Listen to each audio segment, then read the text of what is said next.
La cérémonie d'ouverture du forum marquant les 40 ans de création du Fonds de solidarité africain, placé sous le thème « Le Fonds de solidarité africain, 40 ans au service de l'émergence africaine, défis et perspectives pour une nouvelle dynamique » a été présidée par le Premier ministre ce samedi 25 janvier. La cérémonie a enregistré la présence du vice-président de l'Assemblée nationale de la Guinée-Bissau, des présidents et des représentants des institutions au Niger, du haut représentant de l'Union africaine, des membres du gouvernement et ceux du corps diplomatique, des présidents des banques régionales et sous-régionales ainsi que de plusieurs partenaires du FSA. Je note que la conjonction de la croissance soutenue et des besoins d'investissement accrus en Afrique généreront une demande importante de crédit et de garantie, notamment dans les zones d'intervention du FSA.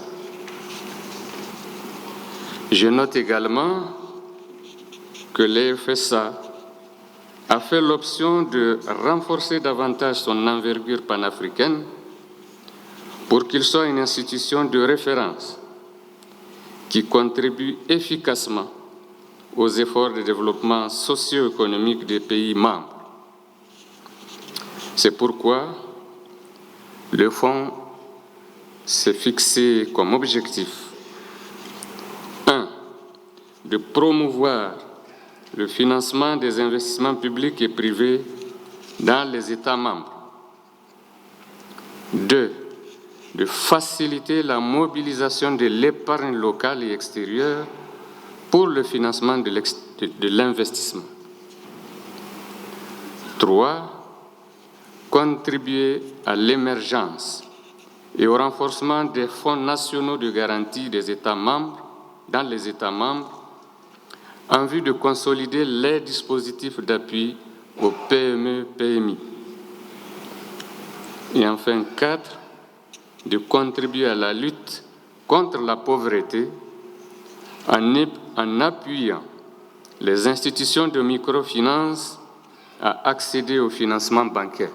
Le ministre des Finances du Tchad, président du Conseil des ministres du FSA, s'est réjoui du choix des 3 sous-thèmes du symposium, à savoir le financement des infrastructures économiques de base, rôle et place du FSA, la contribution du FSA aux échanges commerciaux sur le continent africain, le FSA, le développement des marchés financiers et l'inclusion financière.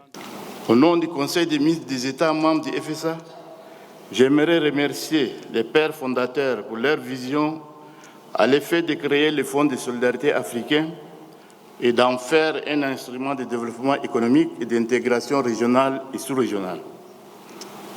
À cet égard, ils ont mis en place une institution ayant pour mission de participer au développement économique de ces États membres en facilitant le financement des projets d'investissement initiés par le secteur privé, l'État et ses démembrements, ainsi que la mobilisation des ressources en faveur des entreprises et des acteurs du système financier.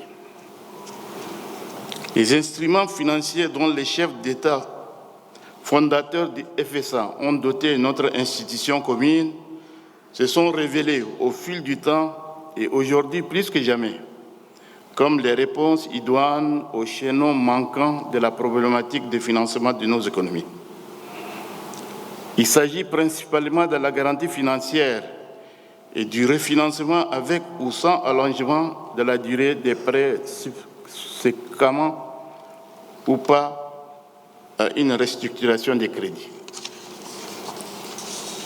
Monsieur le Premier ministre, honorables invités, mesdames et messieurs, en 40 ans d'existence, le Fonds a permis la mobilisation d'importantes ressources financières aussi bien sur les marchés financiers qu'auprès des banques et établissements financiers. Pour leur part, le haut représentant de l'Union africaine et le vice-président de la Banque islamique de développement ont salué la tenue de cette conférence et ont félicité le FSA pour ses réalisations. Je voudrais saisir cette occasion pour féliciter le Fonds de solidarité africain pour ce qu'il a déjà réalisé et l'encourager à aller de l'avant. Je formule le vœu que cette institution continue de se développer pour être à la hauteur des défis d'aujourd'hui et de demain en matière de développement. Excellences, Mesdames, Messieurs, Les avancées enregistrées par le Fonds de solidarité africain montrent qu'ensemble, nous pouvons faire beaucoup. Ces avancées démontrent également que l'Afrique resserre en son sein les moyens pour son propre développement et ce qui a souvent manqué, c'est la volonté politique et la capacité de nous mettre ensemble afin d'affronter les défis qui sont les nôtres. Pour rappel, le FSA a été créé le 7 mars 1975 lors de la conférence des chefs d'État à Bangui, en République centrafricaine, et est devenu opérationnel en septembre 1979, avec pour mission principale de participer au développement économique et à la lutte contre la pauvreté dans ses États membres, en facilitant le financement des projets d'investissement. Il est composé de plusieurs pays africains, à savoir le Bénin, le Burundi, le Burkina Faso, la Centrafrique, la Côte d'Ivoire, le Gabon, la Guinée-Bissau, l'île Maurice, le Mali, la Mauritanie, le Niger, qui abrite le siège social, le Rwanda, le Sénégal, le Tchad et le Togo.